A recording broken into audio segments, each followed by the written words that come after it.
Sai, Advocate, Supreme Court of Bangladesh, and Executive Director of BLAST. Thank you, sir and madam, for being with us. We are really honored to have you as our honorable panelist of this session. We will have 4 papers presented by the participants in this session. First presenter is Jivesh Jha, Judicial Officer, Dhanusha District Court, Janakpurdam, Nepal, and Alok Kumar Yadav, Assistant Professor, HNP Garhwal Central University, Srinagar, Uttarakhand, India, will present their paper on COVID-19 outbreak and rule of law, an appraisal of epidemic laws of India and Nepal. Second participants, Farah Pasha and Sharima Tanjim Orni, students, Department of Law, University of Dhaka, will present their paper on sketching COVID-19 as a means to excuse performance under international commercial contracts, the next level of pandemic. Third participants, Shishil Kavir Miyaji and Ananya Mahabub Shanchita, students of third year, Department of Law and Human Rights, University of Asia Pacific, will present their paper on travel restrictions and COVID-19, a critical analysis of international law.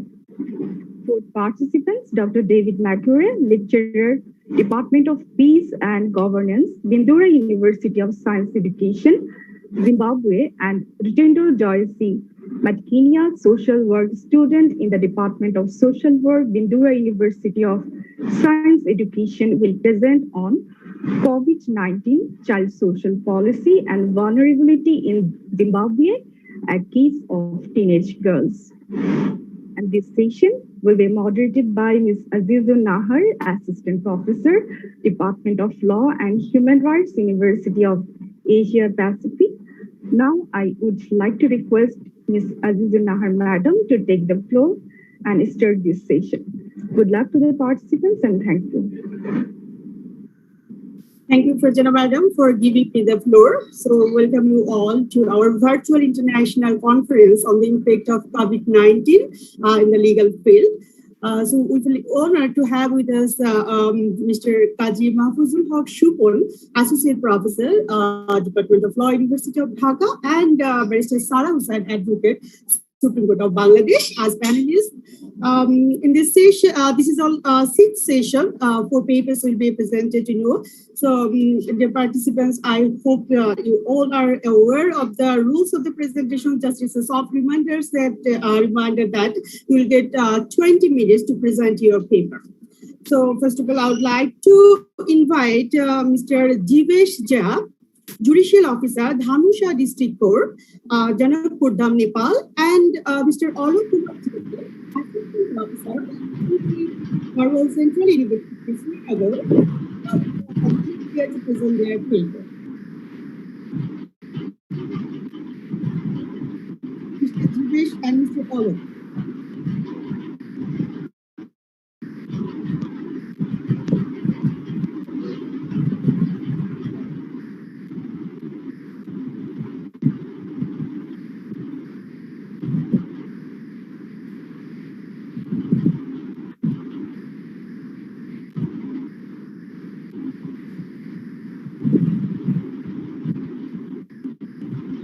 A very good evening,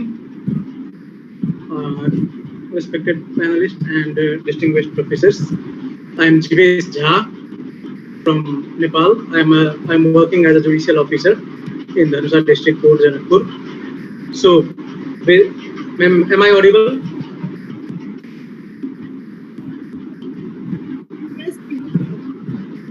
Yes, we can hear you. So, yes. Thank you. So, basically, in my presentation area, I would be focusing on the prevailing laws regulating the coronavirus outbreak. So, basically, I would be dealing with the epidemic legislations that are prevailing in India and Nepal to contain the spread of coronavirus outbreak. So, this, as we all are knowing, that this coronavirus outbreak, which started its journey from China in the last quarter of 2019, and now it has transcended all the frontiers, and now it has become a global pandemic. So concerning this unprecedented situation, even the World Health Organization (WHO) has declared COVID-19 pandemic as public health of emergency concern. So, in absence of the proper medicine, across the world, the governments had to invoke lockdown. And to invoke the lockdown in a rule of law country, there has to be a law. So, for every action, law should give permission. So, for Nepal is concerned, Nepal invoked this Infectious Disease Act 2020 BS, that is 1964 AD, to impose a nationwide lockdown. And it's a regal law enacted by then King Mahendra, and now it's a one-page legislation which is just focused on conferring rights on the central government. Now, previously there was no concept of this federal structure. So this act basically focused on the unitary feature of the system of governance. So the lockdown concept basically talking about, this is not a new concept, though it's a road less traveled across the world. In Italy, we can see that the lockdown was imposed to contain the spread of the plague. In 15th, 16th, and 17th century, there was a lockdown. Even in terrorist attack in the United States, there was 3-day lockdown in airspace. In the Belgian government had also imposed lockdown when there was attack by ISIS in Paris. So this law basically talks about the rights of the state, but fails to provide any duties of the government towards the citizens in this unprecedented situation. The act, if a person is found violating the laws contained in this, or if a person violates the lockdown procedure, then a person, as per this act, a person would be fined Rs 100, or he could be sentenced for 1 month of jail or both. And to invoke, to give him implementation to this act, the district magistrates are conferred with the power to implement this act. District magistrates, that is executive district magistrate, that is in Nepal it's called Chief District Officer, CDO. So these executive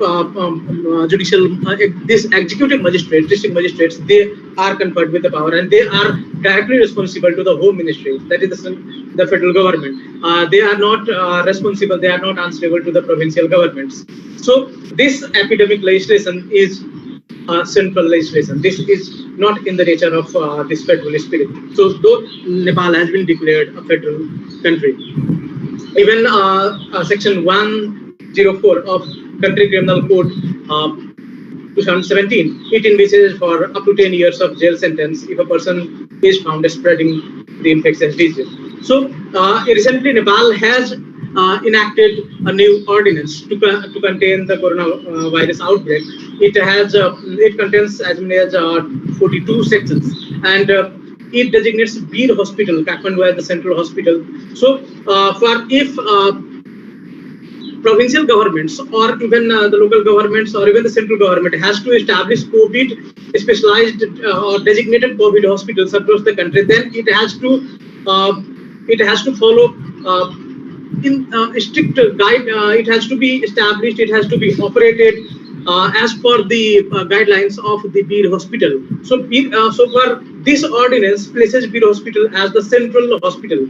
And across the country, this concept has been brought to make the things that whatever actions or whatever the procedures or whatever the medications would be executed to contain the coronavirus would be in integrated system. That is, simply to put, that if a hospital in Kathmandu is prescribing certain mode of treatment, then, and if that treatment is workable, then in other part of the country, the same procedure has to be followed. So, one more thing is that to maintain a central database of the number of infected patients as well as the casualties, due to these situations, Bir Hospital has been declared as a central hospital.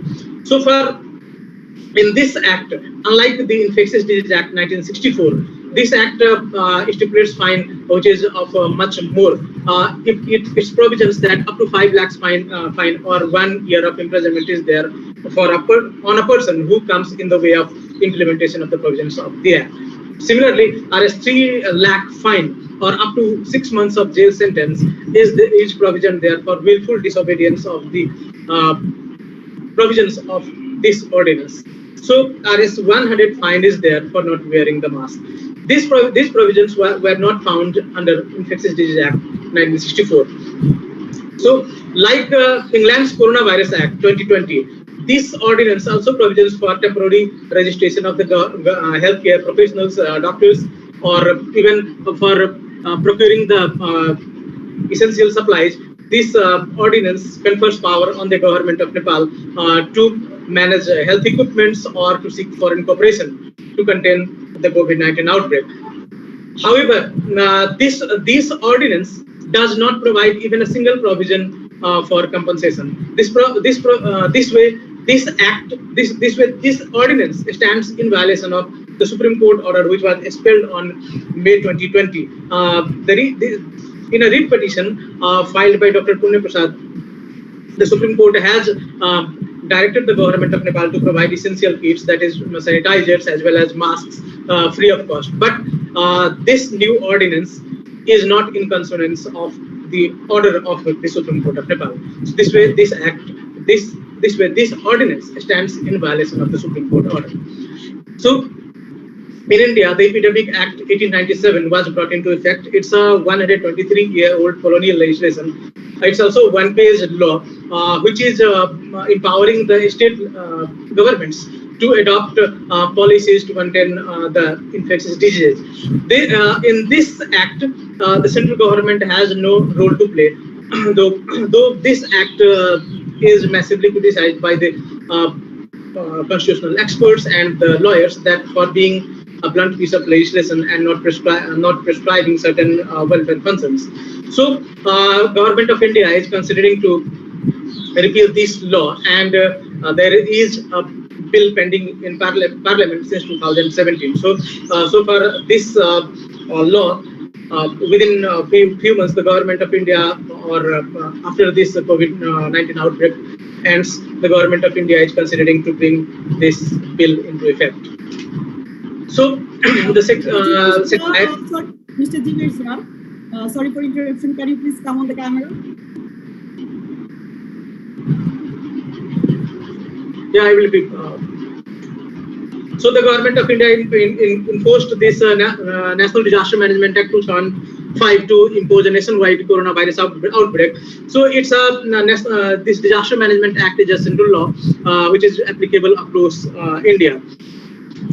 In case of we could see that in case of the Modi attack on healthcare professionals, Modi government has brought a new ordinance to penalize those attackers, and arrest 5 lakh punishment, 5 lakh fine has been imprisoned, or and up to 7 years of punishment jail sentence has been provisioned. In England, we could in IPC there is these provisions are there. That is 269, 270, 271, and even in CRPC there is section 144 is there. But so far the progressive law is concerned, England government has enacted this coronavirus outbreak. So in coronavirus outbreak, there is provision for indemnity against clinical negligence or temporary arrangement of doctors, temporary arrangement of healthcare professionals, or use of visual technology provisions are there, and compensation to the victims of coronavirus is also provisioned there. But the same provisions are not found in Nepal and India. Though Constitution of Nepal provides the measures to, regarding the health, but the provincial governments have yet to enact any epidemic legislation in pursuance of the directive principles of the state policy. However, Indian Constitution is silent on the disaster, or we could say that epidemic laws, epidemic provisions. But there is residuary power on the central government, that is entry 97 of Union List, which empowers the central government to adopt policies and laws to contain any disaster-like situations. In conclusion, if I have to find the drawbacks of the legislations which are prevailing in India and Nepal, then what I believe that there should be a comprehensive pandemic law which could direct the government to adopt every possible measures, or which could have a mechanism of or common forum comprising of bacteriologists, virologists, even lawyers, even economists, and because these are the provisions which would help us to contain any kind of disaster or pandemic-like situations. So far, we have seen that the vulnerable group of citizens, or like or health daily wagers, they have walked miles to reach their home. But the governments were not seen providing any kind of relief to them. If we have a pandemic justice regime, then we could secure their rights, their right to food, their right to their right to compensation would be secured. In Canada, we could see that if a person who suffers due to emergency proclamation, then that person is under law, is by law eligible to seek compensation. But in our part of the world, this sort of provisions are missing. So epidemic law of India and Nepal even fails to define what the contagious or what the infectious disease is. Our legislations explain the rights of the government, but they are failing to provide duties of the state towards the duties of the state towards the vulnerable group of citizens during emergency-like situations. For example, Nepal's or India or even India's legislation do not provide what would be the rights of the citizens during this outbreak or during any disaster-like situation. In India, there is a provision that there will be provisions of national disaster. NDRF is there, which is an armed force group which would be deployed to deal with the disaster-like situation, but the same provisions are not found in Nepal. Even there is a disaster fund is there in India, which 90% of the share is contributed by the central government and 10% in that sum paid by the state government. So disaster fund is created in India, but this sort of provision is not found in Nepal. Even the victim of coronavirus could not seek compensation. In England, the same provision is found. So the newly enacted coronavirus outbreak of England could be a good piece of legislation if we have to borrow some best practices from there. Even Canada is could be a good example. There is Emergency Act which empowers the government to provide compensation to the victims of any sort of if their rights are compromised during the proclamation of emergency or during the proclamation of any lockdown procedure. So in our part of the world, we are lacking a comprehensive pandemic justice regime. We are in dire need of adopting a comprehensive pandemic regime to ensure compensation to the victims of any sort of infectious disease or outbreak. This was from my presentation. If you have any queries, I would keep answering. Thank you. Thank you, Mr. Jitesh. Now, I would like to invite Parak, Basha, and Shangi Motanipoli, the students of the Department of Law University of Dhaka. Their paper title is Sketching COVID-19 as a means to expose international commercial contract, next level of pandemic. I would like to invite them to present their paper.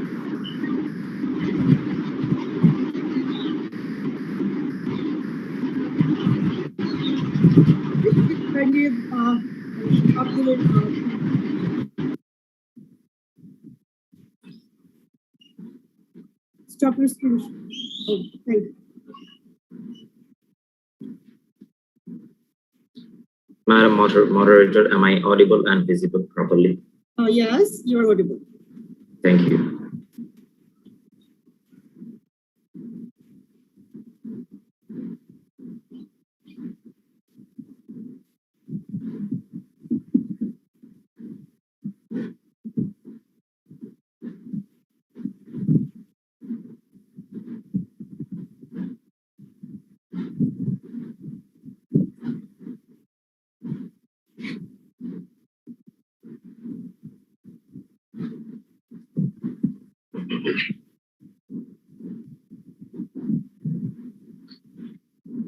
Madam Moderator, respected panelists, guests, and fellow participants. Greetings to you all. We gather here under exceptional circumstance in a virtual platform because a lot of things changed in the wake of coronavirus disease in late 2019, originating from Wuhan province, China. On 30 January 2020, the World Health Organization declared coronavirus outbreak a public health emergency of global concern, and in 11 March, it declared COVID-19 a pandemic. It is a global health catastrophe that shook the world with cases above 172 million and casualty about 3.5 million worldwide till today. A global health crisis of this magnitude affected different sectors all around the world. It affected some of our most basic rights as well as our physical and mental well-being.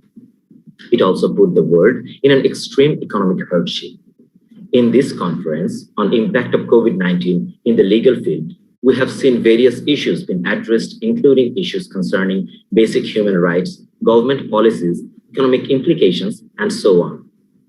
I am Parag Pasha, LLB candidate in Department of Law, University of Dhaka, presenting here the paper titled Sketching COVID-19 as a Means to Excuse Performance of International Commercial Contracts, the Next Level of Pandemic, co-authored with Shahrima Tanjin Arni, LLM candidate, Department of Law, University of Dhaka.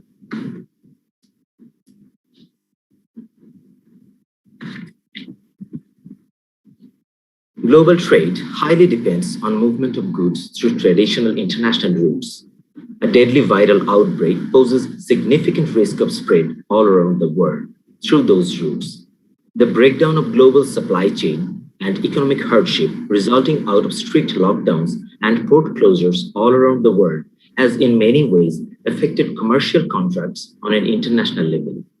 This paper addresses the impact and scope of COVID-19 as an excuse for exemption from contractual obligations of parties by application of international law for global trade. Especially, we will address the evolving jurisprudence in the wake of second wave of coronavirus disease, once again hitting different parts of the world. Before I enter into the core part of my presentation, first, I would like to put a little context in it. After COVID-19 hit the world, governments all around the world imposed travel bans and lockdowns, including lockdowns and quarantining air, water, and land routes of global merchandise trade. This put a harsh impact on the global supply chain. In the beginning of 2020, World Health Organization predicted that global trade would fall by 9.2% all around the world. Although we seem to take a breath of relief in the final result, where it is shown that the global trade decline was less drastic at an amount of -5% than the last year, yet we forget to take into account the contribution of China's export to this statistic, as they contributed 14.9% of the total global export in 2020. While economies all around the world were struggling, China saw an increase in export to the amount of 5.3%. So, while the statistics is less scary, it does not reflect the real scenario all around the world.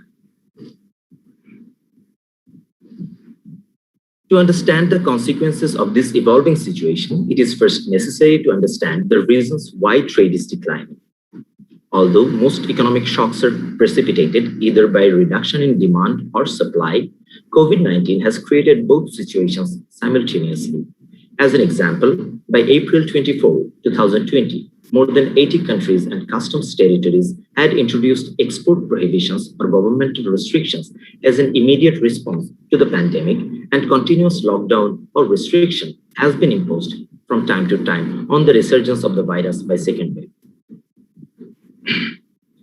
According to the World Trade Organization, for G20 countries, trade restrictions accounted for more than 90% of the export decline related to the pandemic.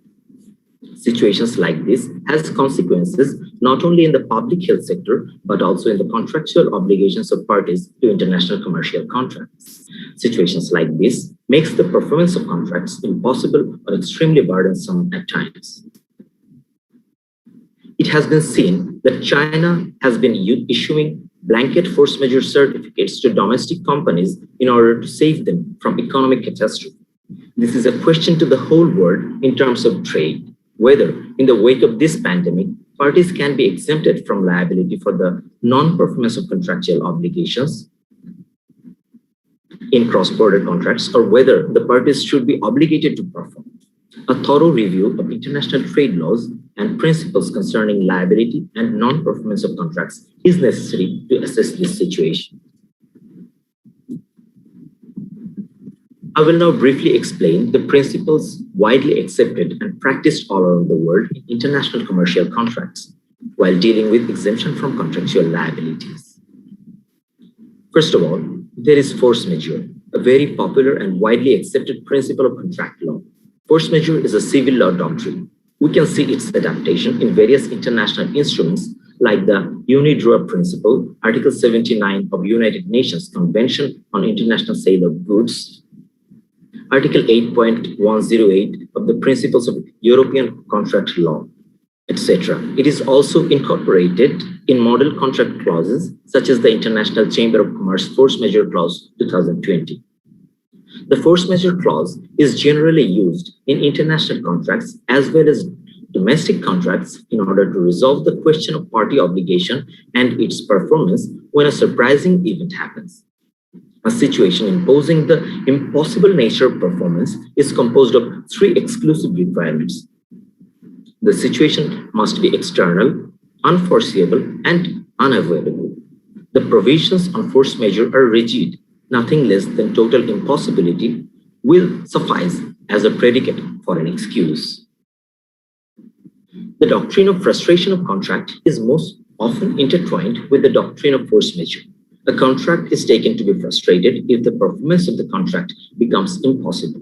The element of impossibility has been interpreted variedly and in depth by courts all around the world. Some courts have interpreted impossibility as destruction of subject matter or incapacity to perform in terms of performance. Even if there is a possibility to perform, some courts have interpreted that loss of commercial purpose would frustrate the contract. Therefore, the doctrine of frustration discharges contractual obligation on the basis of supervening impossibility, that is, happening of an unforeseeable event. Whereas force majeure is a contractual provision, doctrine of frustration is a statutory provision. And force majeure depends on the agreement of the parties and the availability of force majeure clause in the contract, unlike the doctrine of frustration, which is generally embedded in the law. The principle of hardship is also a widely accepted and adapted doctrine in international trade law. But while force majeure speaks to the non-performance of the contract, hardship speaks to the performance of the contract. If performance of a contract is extremely difficult, burdensome, or commercially devastating due to happening of an unforeseen event, a party may invoke the hardship clause. Economic disaster, global breakdown of economy, war, riot, political unrest, or extreme change in weather, etc., can substantially change the situation, and the original intent upon which the parties entered into the contract in the first place loses its commercial value. In such cases, the courts usually terminate the contract upon proving hardship, or if the parties want, they can renegotiate the terms of the contract according to the developed situation. Finally, the material adverse change clause is a rather less popular principle and is usually used in very specific type of contracts like mergers and acquisitions, where a material change happens which was unforeseeable previously and puts an adverse effect on any party.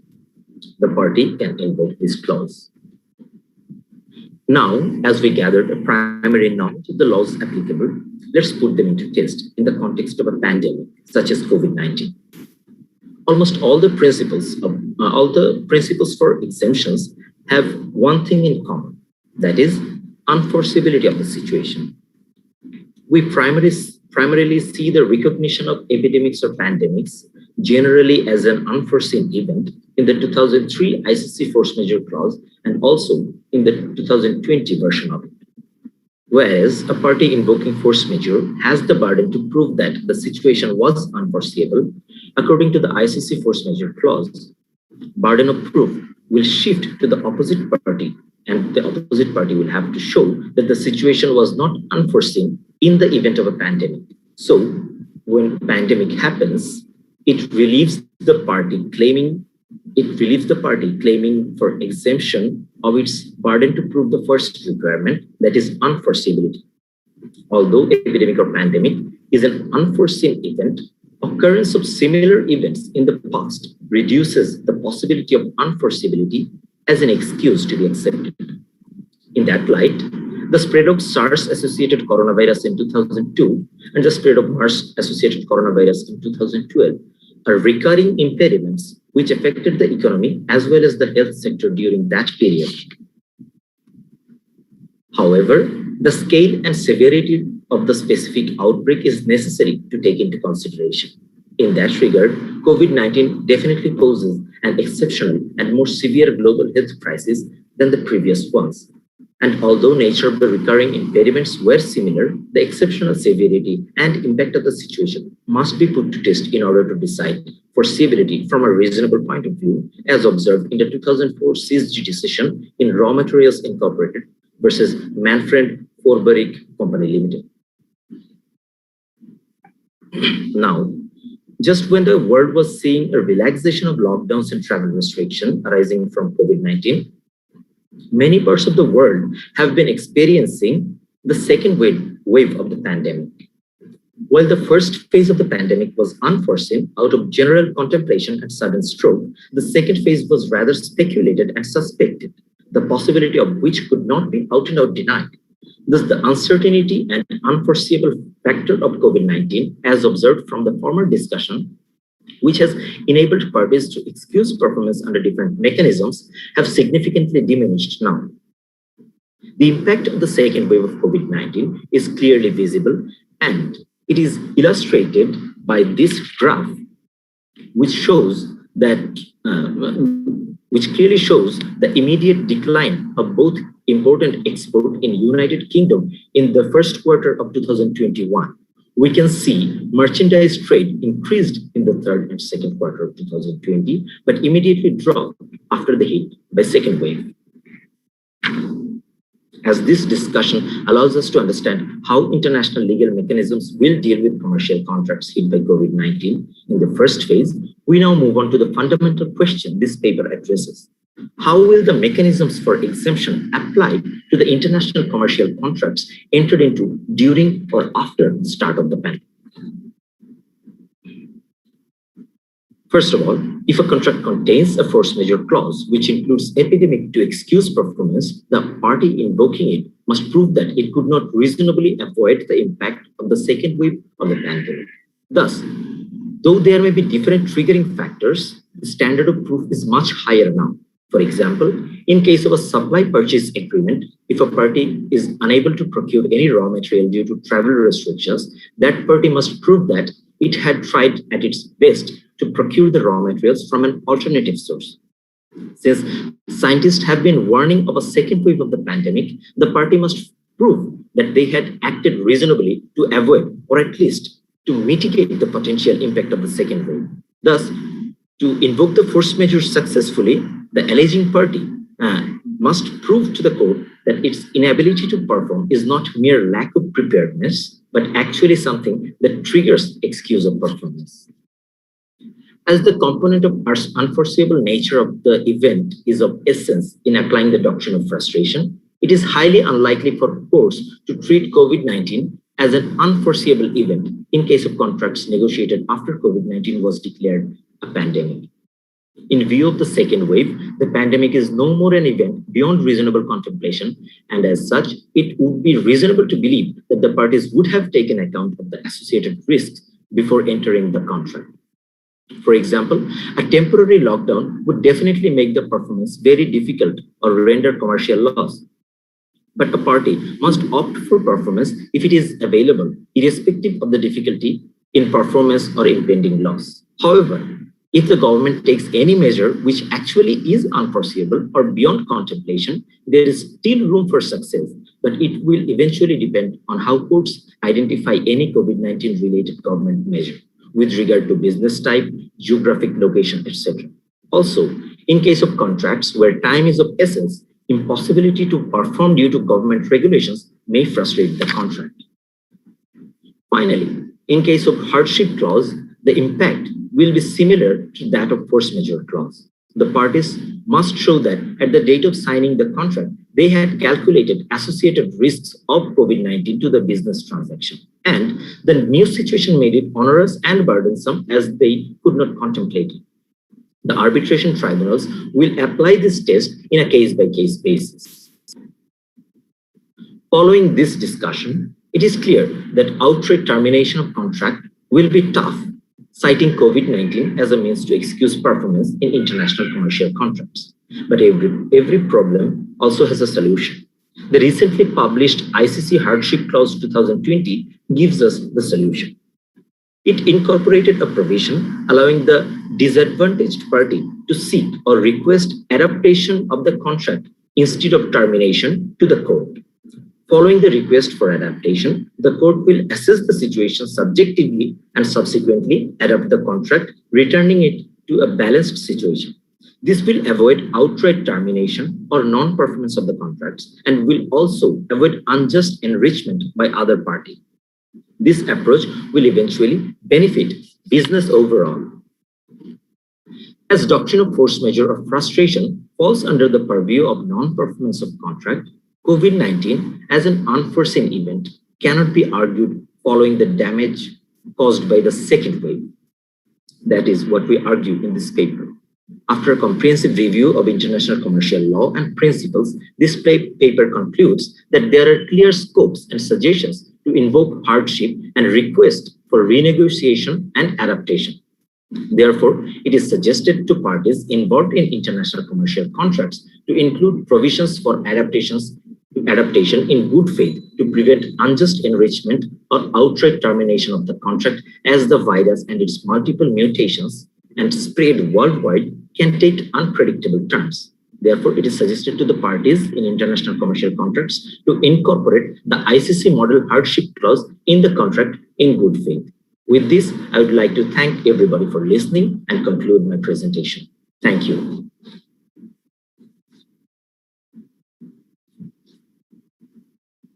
Okay, thank you, Parag. Our next paper title is Travel Restriction and COVID-19, a critical analysis of international law. Paper will be presented by Sushil Kabir Miyaji and Ananya Mahbub Shonjit. They are student of the Department of Law and Human Rights, UAP.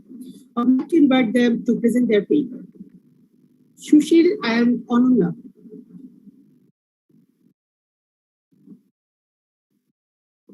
Am I audible? Yeah, please. Okay, let me first share my slides.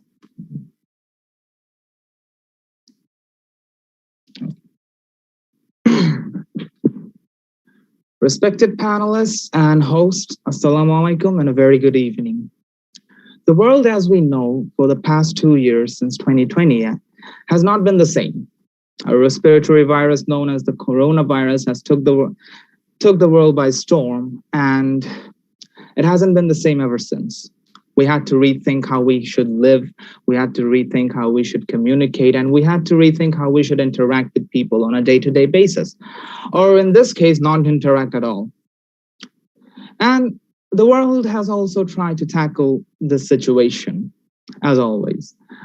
They have, and such as the World Health Organizations, who has already implemented many recommendations, such as wearing face coverings, maintaining a social distance between two people, and whatnot.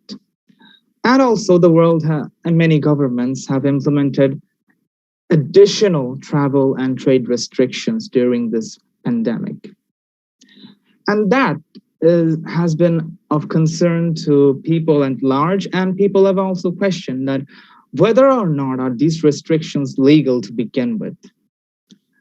My name is Sushil Kabir, and I, alongside my co-author Ananya Mahbub Shonjit, have prepared this paper to answer such questions and to discuss the issues to discuss about the travel restrictions first and foremost, to discuss about the impact that these travel restrictions have, and to discuss that whether or not are these travel restrictions legal to begin with. Now, in order to making this paper, we had both identified and acknowledged different legal frameworks, such as primary sources, such as many international legislations, such as the UN Charter, IHR, and also many secondary sources, such as online journals. And we have also taken into account the separate legislations and what they have done to prevent the spread of the disease. Now, there are the synopsis of the paper where we're showing what we talk about. Now, to apply entry regulations or to apply travel and trade restrictions overall, there are some specific laws which have to be followed. Or in the international framework, there are some specific laws which actually provide the power or talk about what kind of powers do individual countries actually have when providing these regulations, such as the Charter of the United Nations, the International Health Regulations of 2005, and also the International Covenant on Civil and Political Rights, or ICCPR. These are only some of the laws which actually talk about or provide the power to individual countries when they want to implement additional travel restrictions. Now, even after these travel restrictions are, if supposedly these travel restrictions are actually implied, what is the scope or what are the benefits from these travel restrictions? Are there any benefits is another question. And previously, it has been shown in a general sense that most of the times these travel restrictions do very little in actually preventing any sort of spread of these kind of diseases. The World Health Organization has constantly suggested against excessive travel and trade restrictions, suggesting that they only hamper the peace in between the world or in between member states. And however, recently it has been seen that the travel restrictions which were provided in Wuhan during the first outbreak, those travel restrictions actually slowed down the spread of the disease by 3 to 5 days, which is an example that these travel restrictions work, but only a little. Now, let's look at some examples of the previous pandemics. In 2003, another respiratory disease known as the influenza took the world by storm, and World Health Organization in that time actually had suggested towards travel restrictions and travel cautions. But those travel restrictions were taken negatively, and it had a huge negative impact both economically and socially, which actually resulted in those travel cautions being taken off. Even in 2014, when the Ebola outbreak happened, the Canadian government had suspended processes of visa applications from affected countries. But World Health Organization also asked for the justification of that, suggesting that they were violating international health regulations of 2005, which always had the goal to actually suppress or to prevent the spread of these diseases, but with minimum damage. Later on, those travel restrictions were also taken out by Canada. So this is a clear example that these travel restrictions, even previously when implemented, were not taken positively and did zero to very little. Now, coming towards the legality of these travel restrictions. We had mentioned some of the laws, which are the Charter of the United Nations, the International Health Regulations, and also the International Covenant on Civil and Political Rights before. Now, what do they talk about, or what kind of powers do they provide us? The Charter of the United Nations in Article 2, Clause 1, provides for sovereign equality amongst all member states, suggesting that everyone has equal rights amongst their territories. And in Article 2, Clause 7, they also suggest that every member state has the right to protect their own sovereignty. So this actually suggests that every member state has equal amount of rights to implement travel restrictions, to implement trade restrictions, to protect their own sovereignty. But the Charter also in Article 1, Clause 1 suggests that these sovereign protections must be done to maintain the peace between member states. So people can actually implement travel restrictions, government can implement them, but they have to make sure that the peace amongst the member states does not get harmed by this. Now, coming towards the second legislation to get a clearer example of travel restrictions, whether they're legal or not, is the International Health Regulations of 2005. In Article 2, the legislation speaks that every member state shall have the right to protect themselves, but they have to make sure to minimize the damages as much as possible. And in Article 3, they say that regulations must be with respect to dignity, human rights, and basic fundamental freedoms of the persons, which has to be in accordance with the Charter of the United Nations as well.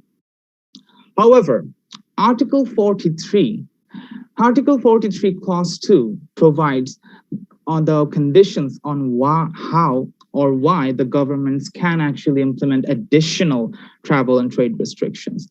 They give us three conditions. First and foremost, scientific principles.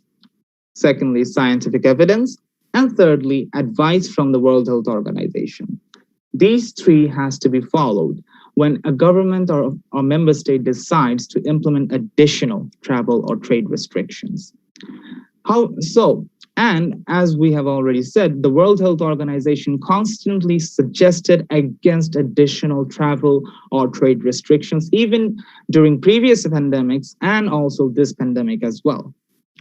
So this actually clearly suggests to the fact that every single other additional travel or trade restrictions that other countries had implemented are illegal. But no. Article 43, Clause 1, in a revision, the World Health Organization stated that no legislation will bar any member states from implementing additional travel or additional measures for their own protection. So there is the scope to implement additional measures has always been there, but they are also conditioned. Now, coming towards another law which is always in debate is the Human Rights Law or International Covenant on Civil and Political Rights. It provides us with the basic human rights. For example, in Article 12, it provides the right to freedom of movement. In Article 6, it provides the right to life. People have always presented an argument that the governments who have implemented lockdowns on individual countries, they are violating the key principle of Article 12, which is the right to freedom of movement.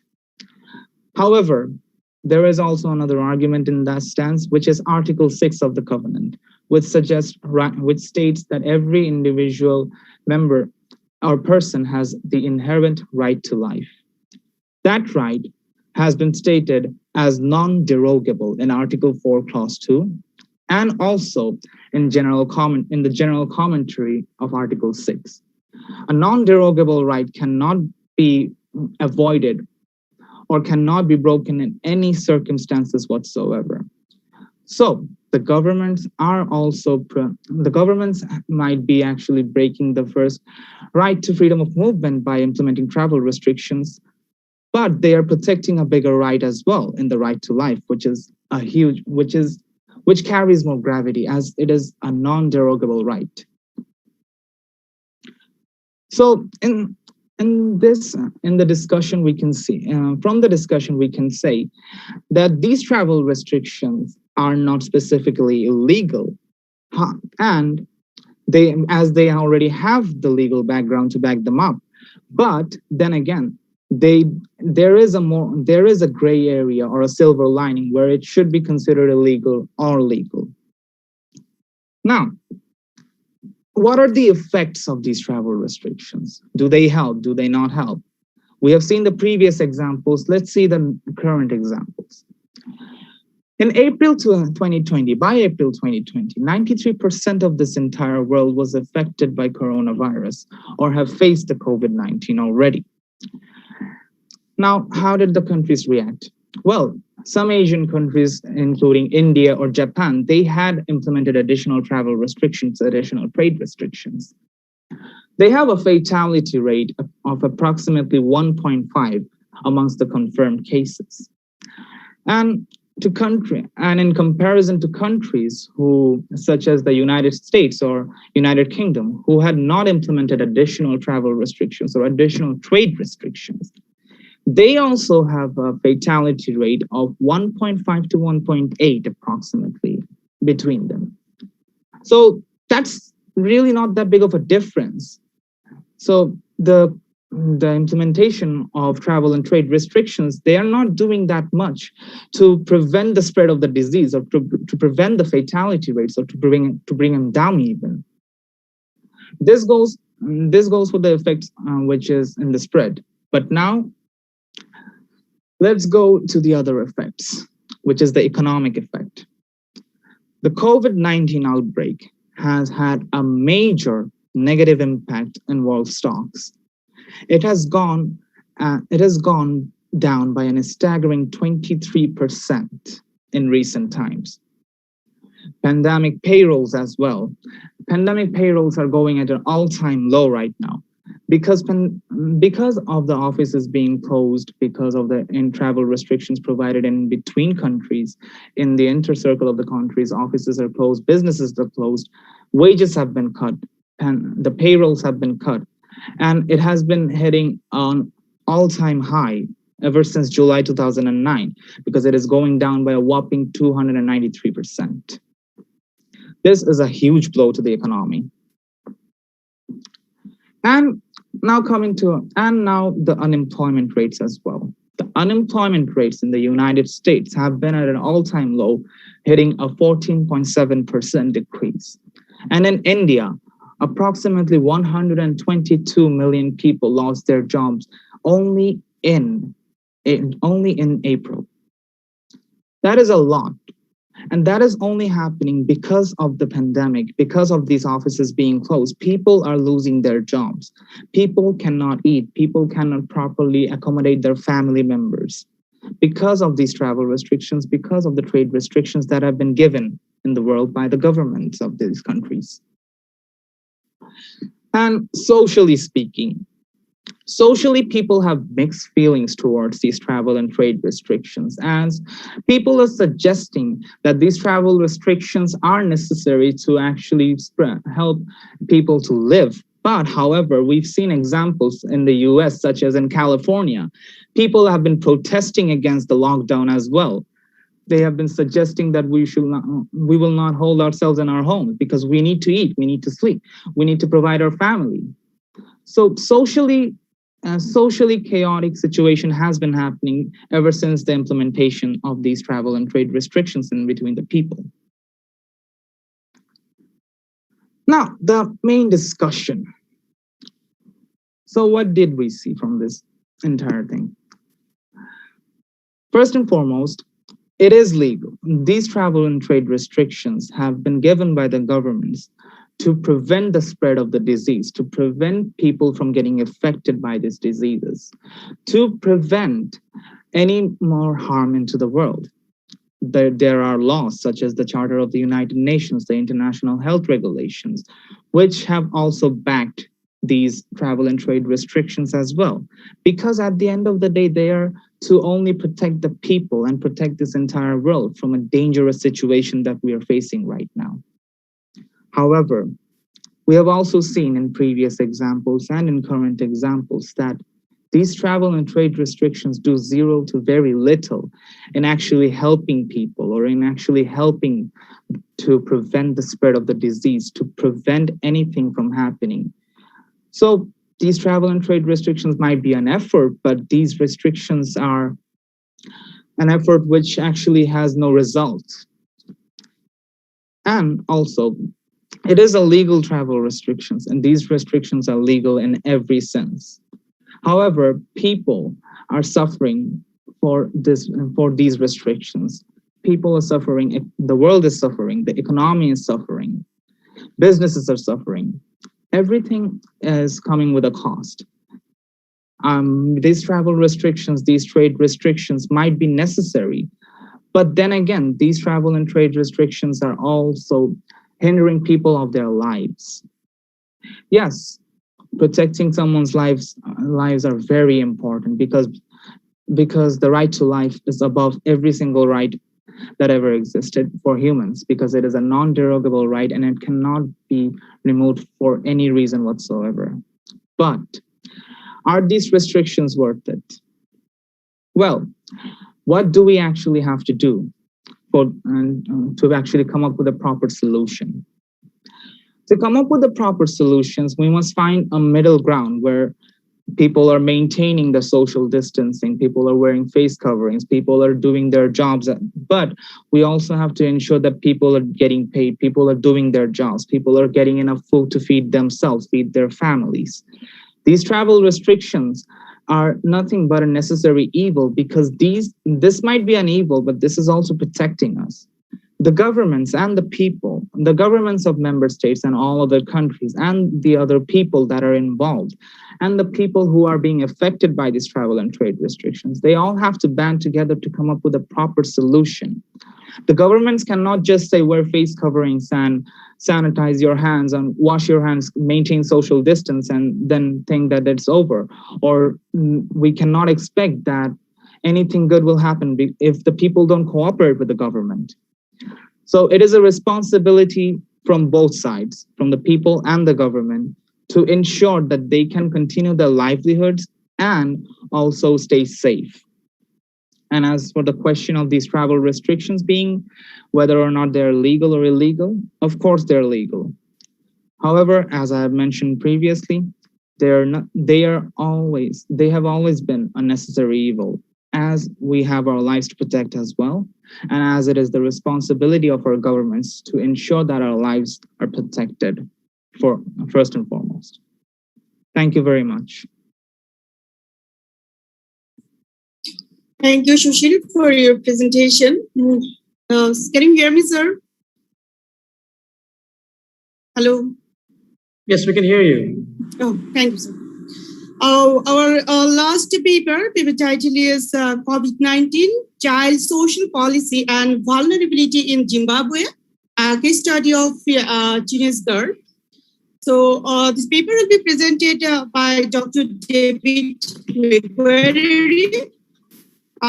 He's a lecturer, Department of Peace and Governance, Bindura Universities of Science and Education, Zimbabwe, and Rutendra Joyce Methekania, social work student in the Department of Social Work, Bindura University of Science and Education. So I'd like to request them to present their paper. Very much. Good afternoon, all of you, and thank you for allowing to share perspectives from Saharan Africa. We hope you are here. Just a brief.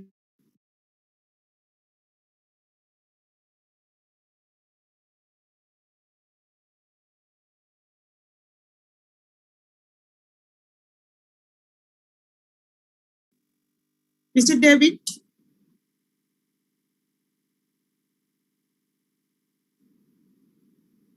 Can you hear me?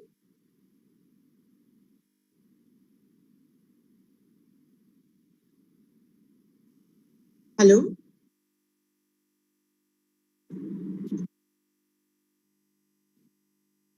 Apologies for the loss of connection.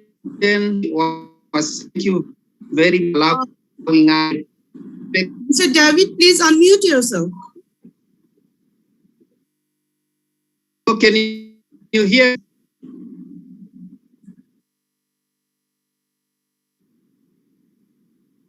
Mr. David, it's not clear. You got to, I think you're having a problem with your internet connection. Yes. Yeah. We can see you right now. Yeah, we couldn't hear you now. Now we can hear you. We couldn't hear you before. Thank you. Let to speak of then. It is a bit out electricity. Very much for the brief back to this paper. Paper is the research. Our year is being done routine take whom advising we saw. Please increase your volume. Hello, is it better now? Yes. Hello, me now. Yes, we can hear you. I have to adjust the hope is so down.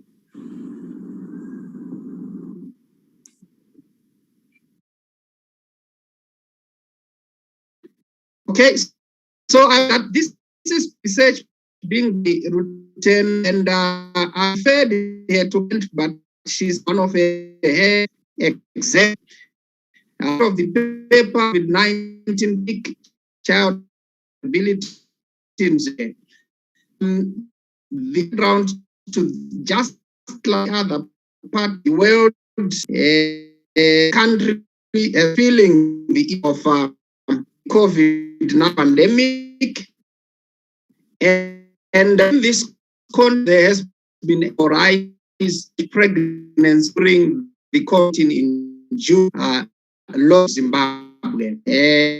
Court direct government of it is state of 5 teenage pregnancies this year in January and February, and of these 1,000. Mr. David. Mr. Yes, David, can you hear me? Yes, Mr. David. Yes, can you hear me? I hear you. But unfortunately, we can't hear you. That probably to do with work. We can hear you better now.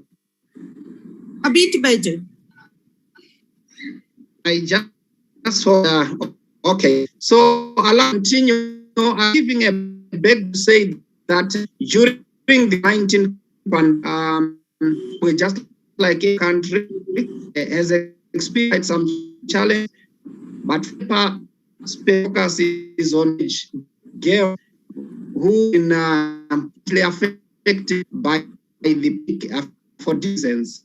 This one particularly on issues sexuality, how some of them become but direct government. It is about 5 of teenage became in January 1,100 into early marriage in the same period. Quite an alarm given that we are only at a period we have been down close to 1 and now 2020. That's late March 2020. David, yes. Mr. David, can you hear me? Yeah. I can hear you. You can stop your screens. You can stop your screen.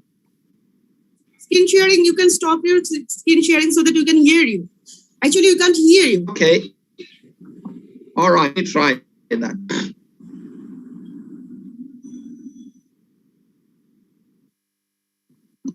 Oh, can you hear me? Hello? Yes, we can hear now. Please. Thank you very much. So I want, in terms of the buzz, what is that the country protection that are in place, including stations that are meant to protect children. Unfortunately, just we to expect violence to do child. Mr. David, can you hear me? Where is your co-author? Hello. Can you help you? Yeah, can hear you.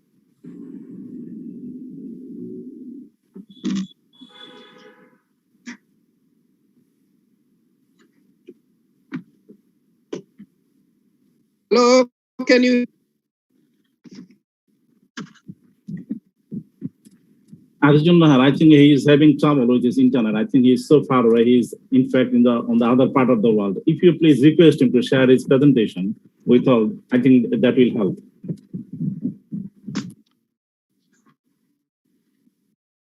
I'll share the presentation.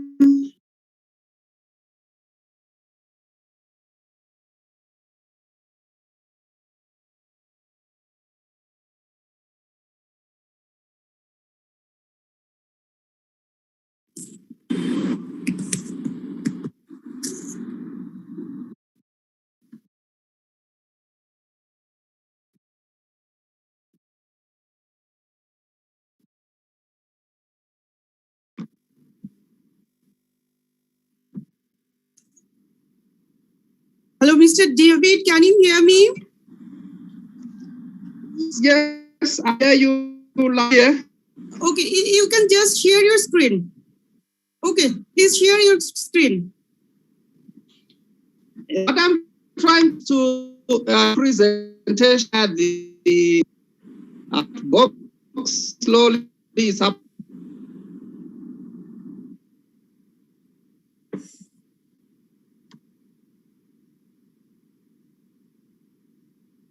Hear me now?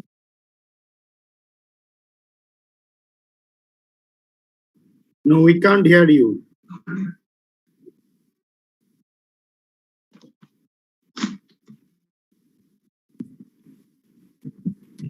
Dr. David, if you please share your screen. Yeah, just share your screen, that's fine.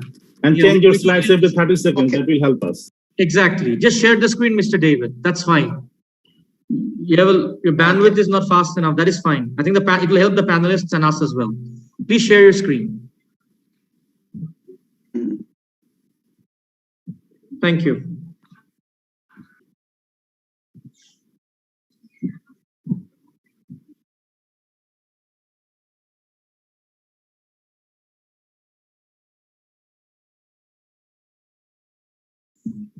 Great. We can see now you can present, please.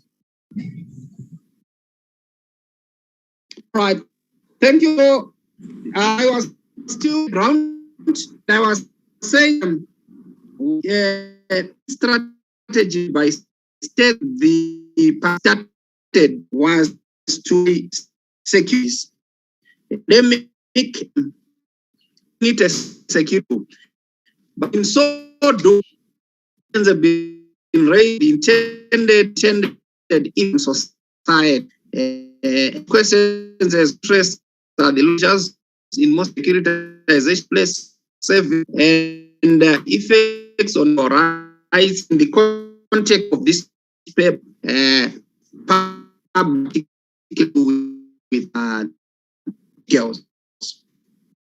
So, given around problem as examination of sex productive rights of teenage Zimbabwe because with pandemic of given them important and being unfit most significant underage guarded as much because according to law, anyone over the age of a minor not consent to sex activity.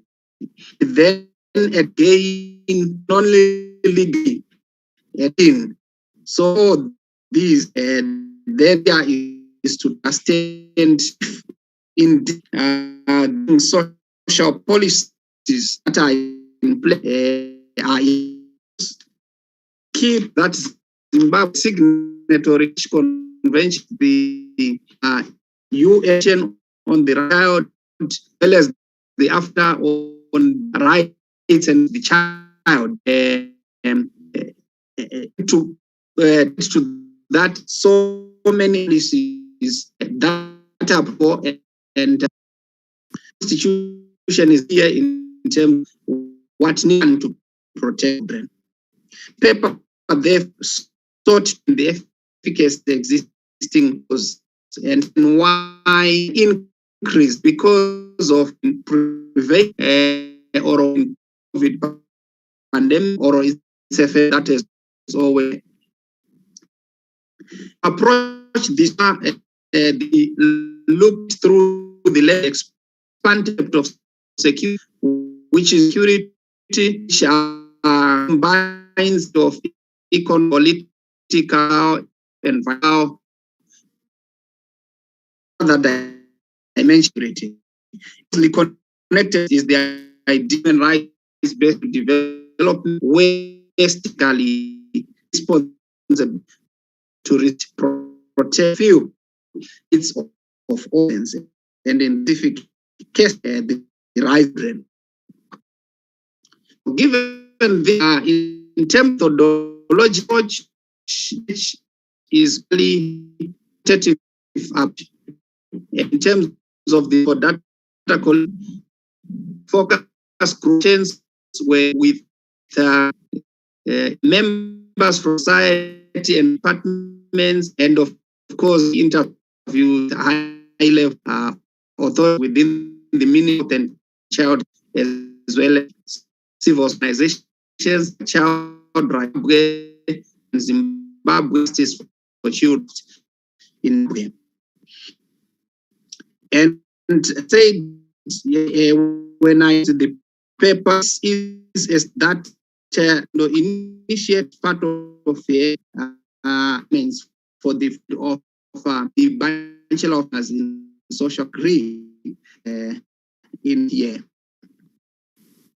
I'll speak to the fact where looking at the census is the COVID and the mitigators, particularly down measures have had telling it because this time when it was struggling economically as a result of the economic bill plus maybe economy with the economies have been taking of the little this particularly has been this our mind who can have the and be able to influence vulnerable the other things that raised outreach were talking society and government officials. It has got some quality living in the high suburbs of the opportunity. Fortunately, the little often been abused, produced sexual either you direct experience or witnesses are doing in such. And also not is limited reproductive education just of them sexual, themselves and as a often things on end of basic being teen and picture in this organization was exposed a lot of internet material which is not a good well-being. It tends to end a bit. But morally, cultural which have been seen to be drug, even due the law, the cultural practice that cannot just sex that marrying age there is with that because of it and expanded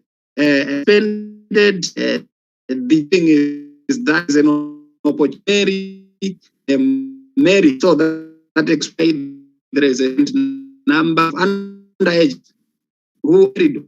Of course, no one knows more schooling to know more better than if you have to marry and be married. That's also a culture. Even situations are not even of cases that violation go and if there is a particular society of such cases, time there is operations and family or family which should the case is to be taken. Participants stated that there is session by then many people being not sexual violations is target these one you take issue that are rape is a 10 calling you society of blaming the victim of providing more financial support is needed to show justified seeing that society is potent stigmatized the victim and that of them talking experience and some it is the can only be when is already pregnant. So because condition has been happening, was much compared to the low statistics are high significantly from that and this and then addition in the measures to the teenage is the effectiveness of protection is the and operate country. One of them noted the weakness very that is during COVID that it was very access now just because although many other violations that were being it was difficult people would have access just because in most they are found evidence even in towns. So only hope justice the ability to center police station so not replace communities people who live in rural communities where cases people up to 5 kilometers to a police station, police post. All those things made life for many people the extent the most of abuse the report be actually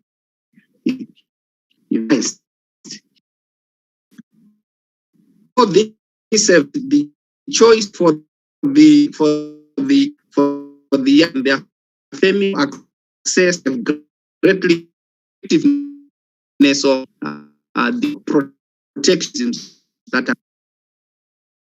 So in terms of is that this is violent and the would not friendly section that are if employment of a rights for the cause, particularly extending the rights to them, enforced at that state 1856 or there are still in but the school system accommodate they are pregnant and thereby stealing right with when out of school or range away from you and the picture is that it is generally failed to offer social protections the cause of being sexual activity of the teenage which should be next in full range life. So in conclusion, it's quoted that girl we have to found out to the pandemic to a changes that in the it's a context we are that the started with pandemic we exactly the pandemic the laws that started by the state, yes, they want to spread me. Unfortunate process of containing a HUNC left node process of chess picture. And this has been raised in social frameworks seem to be owing to stars for the recommended ways to strengthen these teams that are the section institute they can respectively be down so that people access the necessary services that should be provided to its for greater process. Would be off. Thank you. Apologies for erraticness.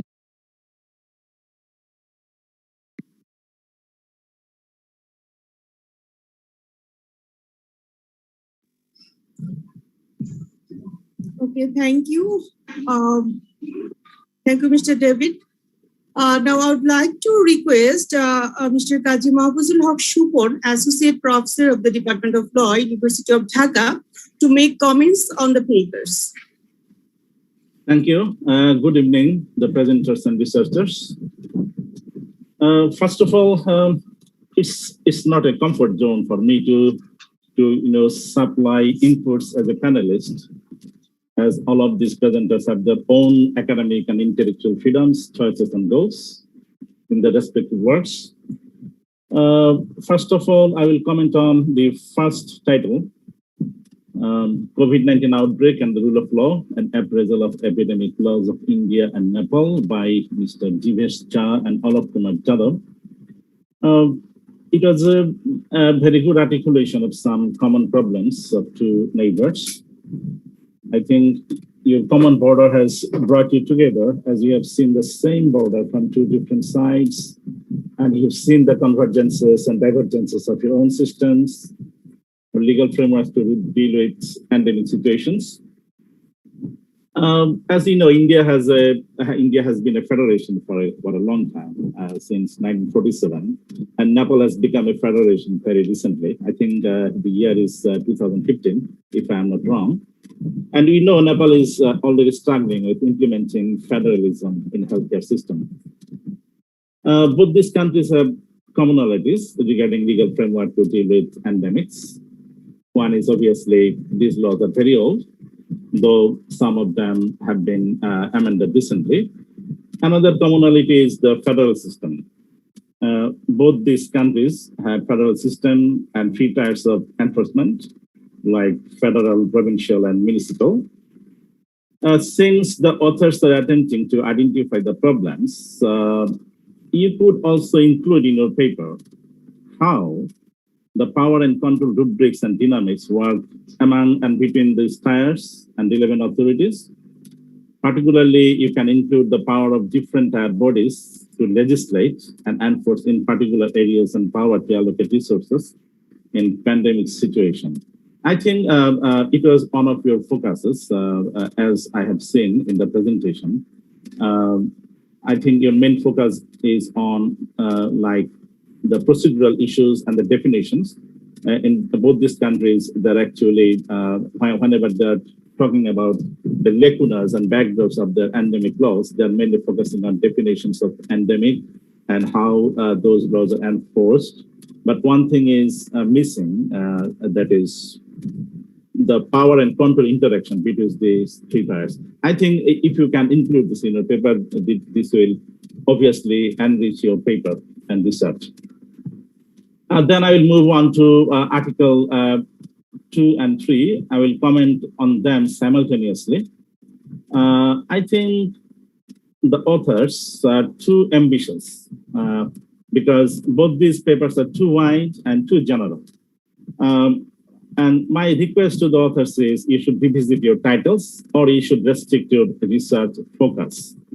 For example, the first of these two, the sketching COVID-19 as a means of excuse of performance under international commercial contracts, the next level of pandemic. Your focus is too wide and too many. From your presentation, I could see you are emphasizing on the jurisprudential basis. That's fine. If you want to focus only on the international legal jurisprudential basis of COVID-induced force measure, that's fine. In that case, your title should follow your emphasis. And moreover, COVID as a force measure in a particular geographic location or in a particular business, that could be also one of your focuses, but that's not the case.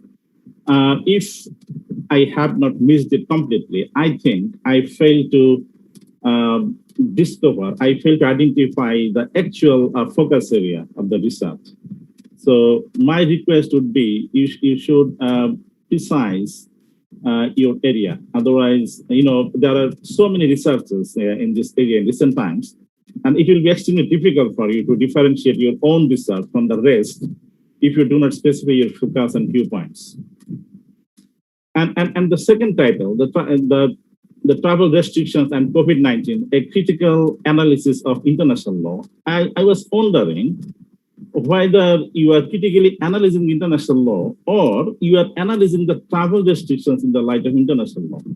Again, you two are focusing on so many things like restrictions in terms of theory, application, relevance, necessity, effects on business, social aspects, and discretion and mental state of travel restrictions. These are fine, but you can write a book on this, and I'm afraid not a paper. From your abstract, I can give you a title. For example, since you are trying to focus on mental state, for example, a forensic psychological analysis of travel restrictions on mental well-being, an international legal examination, or an international legal scrutiny. But the title you are proposing is too wide. It's too wide, and it's very difficult to end of the day to write a research paper on this particular topic. So I would like to request you to restrict your area and to revisit your title. And my common note to the authors of these two papers that if you are not precise enough, you may end up with recycling ideas and thoughts rather than proposing some new and unique viewpoints of issues that you have chosen and addressing. I think that explains my position on these two particular articles. And I'm now moving on Article 4, the last paper from Dr. David McAvoy, if I'm not wrong in pronouncing his name. I think the author is dealing with a very specific and interesting issue. And it would be very interesting to see whether the interventions required against child marriages are delayed due to COVID-induced reasons, or they are simply because of existing social, legal, or economic structure prevalent in Zimbabwean society. Secondly, it's my presumption. It may not be easy for you to collect evidence that may prove that recent sharp increase in teenage pregnancy during COVID lockdown has anything to do with COVID. So I will be eagerly waiting to read your paper as it will have relevance for Bangladesh and other economic and social neighbors of Zimbabwe. And I will close my comments with a query to Mr. David. How would you single out COVID situation as the principal cause of sharp rise in teenage pregnancy, keeping aside all other reasons? Thank you.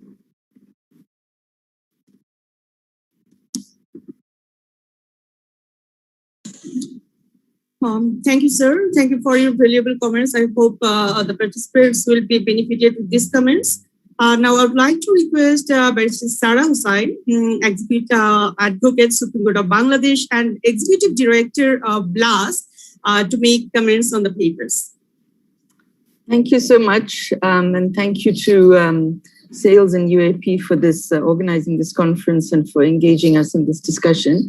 I want to start by thanking all of the speakers and presenters for the really fantastic efforts they've made to put together these papers in what is a difficult time for everybody, and also to make really, I think, to pull together really interesting ideas and to choose subjects that I think have relevance for everybody, and maybe some which we wouldn't have necessarily thought of. And also to thank you for making the presentations with so many challenges, with particularly, I think, to Professor MAJEURE, dealing with all of the difficulties of communicating across continents and cyberspace and everything. So just to start with, and just one small thing to UAP, I think. Dr. Chaudhry, Dr. Siddiqui knows I say this all the time, so you'll forgive me for saying it again, but I find it unconscionable that in the 21st century, we still have a panel which doesn't have a single woman speaker. I know Ms. Azizun Nahar is there and I'm there, but I do think we should not ever have a panel which we have only people from one gender. I don't think that's right. So please consider what you might be able to do about that for the future. So just starting with the paper by Jivesh and Alok, I think that was a really interesting subject to look at the legislation that is trying to regulate the situation during the pandemic. I think it was very interesting that you kind of looked at and you kind of pulled out these points about the fact that in legislation in both countries really does a lot to, in terms of giving the state many more powers and state authorities many more powers. But by drawing out the contrast partly with the United Kingdom and Canada, you also showed that the legislation in the Indian and Nepali context was much less mindful of the rights of citizens. That doesn't really seem to have been much of a consideration. And I think you drew that out very well. You also, I think, showed how the laws really focused on criminalization, not only kind of aggrandizing power to the state, but putting in place really quite draconian penalties in the case of the Nepali law in particular, and in terms of trying to penalize the process of infection and spreading infection, and also the penalizing of any action of so-called obstruction to any state authority. I think it would have been great if you could have maybe spent a bit more time reflecting on what that meant exactly in terms of the context of power and accountability. But I think you laid out the framework well and clarified that for everybody. You also kind of laid out, I think, the comparisons between Nepal and India in terms of the powers of the state and the center and local authorities. So I think that was an interesting contrast, and perhaps you could have developed that a little bit more. But I think it was a good choice, an interesting comparison. And what would have been, again, also interesting, but perhaps too much in the time, is to look a little bit at whether these laws were at all invoked. We know that in both countries, as in ours, as in many of the countries that we are seeing presentations from, making of laws is a very popular activity for all the governments. Enforcing the laws is less so. And perhaps a little bit of reflection on what it meant to put these laws in place and whether they were actually being utilized when decisions were being taken, and the responses to COVID being made. That would have been good to see. But thank you again for doing this.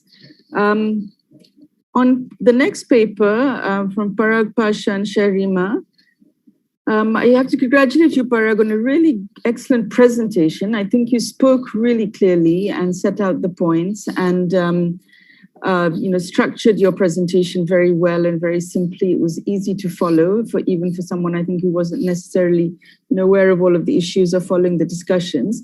At the same time, I think it's fair to say that what Professor Shupon has said, that perhaps it was a very broad topic and it would have perhaps merited being considered in a more particular context. Perhaps if you had considered it in a country context or focused on why you were looking at this issue, you could have drilled down a little bit more rather than replicating conversations that are happening in a broader space. But I do think you presented well and very clearly And, really, and your structure was really helpful to put out, what is force majeure, what is frustration, when are they being invoked, and what is this first wave, second wave, what are the different issues that are arising and how these can be dealt with now. In terms of the third paper around travel restrictions, again, I think Sushil and Anand, I think again, your presentation you get full marks for enthusiasm. It was a really enthusiastic and engaging presentation. I think you did a really good job of remembering that you are on Zoom and you have to keep our attention, and the way you present will have an effect on that. So I think that's a really important part of, it's not just what you write, but how you say it and who you say it to and so on. So I think congrats on that.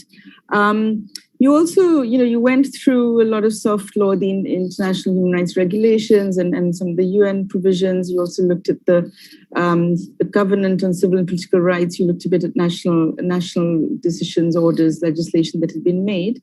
I think I would have, again, you were quite descriptive and looked at a lot of different contexts and looked at what's happening between countries in terms of travel, as well as what's happening inside countries. You did reflect on the impact of travel restrictions on issues. You talked about the right to life and why travel restrictions are being imposed to protect life. And you did contrast that with another understanding of life in the context of livelihood and why travel restrictions can be limiting of the right to life in the context of livelihood and survival. Again, I think it would have been, as Professor Shupon said, it would have merited perhaps looking at a more particular context to allow you to maybe reflect more on what the consequences of these travel restrictions are and what their impact is. So, for example, since you're both writing from Bangladesh and within South Asia, it might have been interesting to look at what do these restrictions mean for migrant workers, whether it's migrant workers traveling from South Asia abroad, whether it's migrant workers inside countries. There were huge stories last year around what happened to the migrant workers in India when they were given a 4-hour notice on returning to their homes after the imposition of lockdown. There have been huge stories all year and continuing on what has happened to migrant workers from Bangladesh and other countries when they've suddenly been sent back from the Middle East and elsewhere. So I think reflecting on what travel restrictions mean in terms of who they apply to, looking at geographical context, maybe the economic context, and also the kind of people who are being affected. So a kind of white-collar worker from a multinational company working in Bangladesh may have been affected a bit differently from a travel restriction by rushing home as soon as they could, to the US or wherever, as opposed to a migrant worker from Bangladesh coming back from Saudi. So I think that would have, that focus would have made the paper more interesting. But of course, you've written what you've written, and I think it's a good base for seeing where you can go with that. But thank you for highlighting the issues. And finally, to Professor Makureri, I'm sorry that you had such a challenging time in terms of the connections, and kudos to you for persevering, and to I think SAILS and UAP for ensuring that you were given the time and opportunity to present. It is a very interesting subject in terms of the consequences of the lockdown and what has happened during the COVID period in terms of violations of sexual and reproductive health and rights, and particularly violations of women's rights and also children's rights. You looked at the issue of pregnancy. I think it would have been interesting to know a little bit more about what the situation was pre-COVID and what it is that COVID, what changed with COVID. You mentioned, for example, that the lack of education on sexual and reproductive health and rights during COVID was a huge issue. How much was that something that was made worse by schools being closed? Or is it the fact that that kind of education isn't available in schools anyway?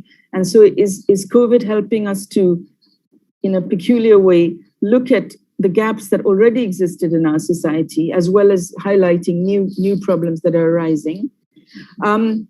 I think when you talked about, you did talk about the rights perspective for young people. You talked about the issues around access. Again, it would have been very interesting to hear what was there before and what changed.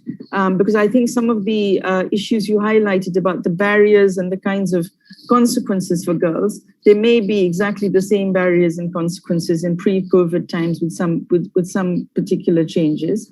But I think, again, it's a great topic to have chosen. It would be very good to learn more about it and perhaps to develop it. And again, for all of the papers, I think looking at a sort of more country-specific context and building on a more comparative conversation would be really helpful for us. But again, thank you to everybody for these contributions. I think they have laid a really good basis for starting a conversation between countries around the kinds of issues that have been highlighted. And just this entire focus of looking at what COVID has done in terms of the law and in terms of justice and rights is such an important sort of arena for us to be focusing on. So well done to everybody who's helped us along the path of having that conversation in a more substantial way on the basis of some concrete reflections and thinking. Thanks again.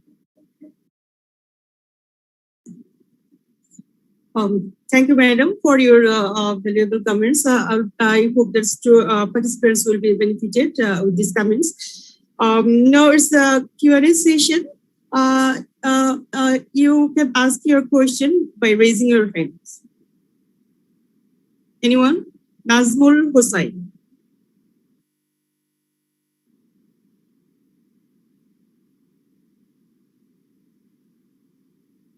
Hello? Nazmul Hussain.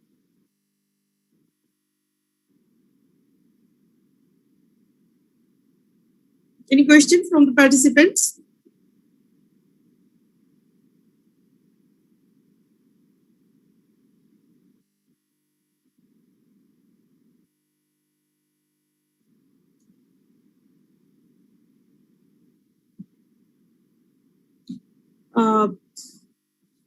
Bijoy Prasad Jashwal, can you hear me?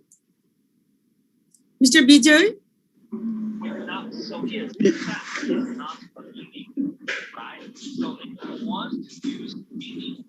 Hello, can you hear me? Yes. Yes, please ask your question. Hello?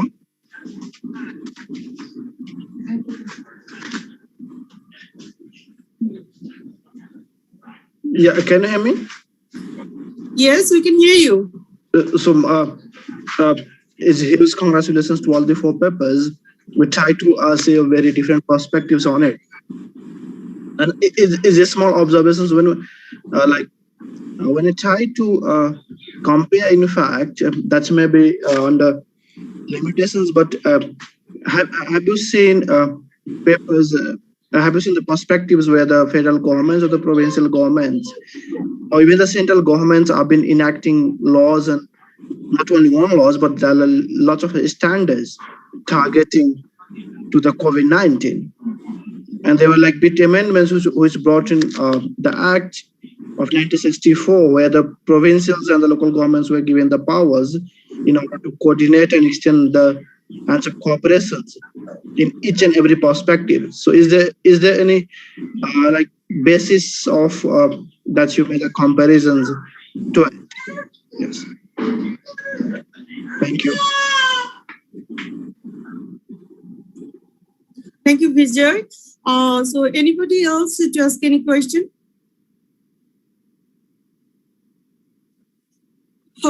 Thank you. So this was our 6th session. This is the end of our session. I would like to thank honorable panelists, participants, and audience. Thank you, everyone. Thank you for being with us. Stay safe.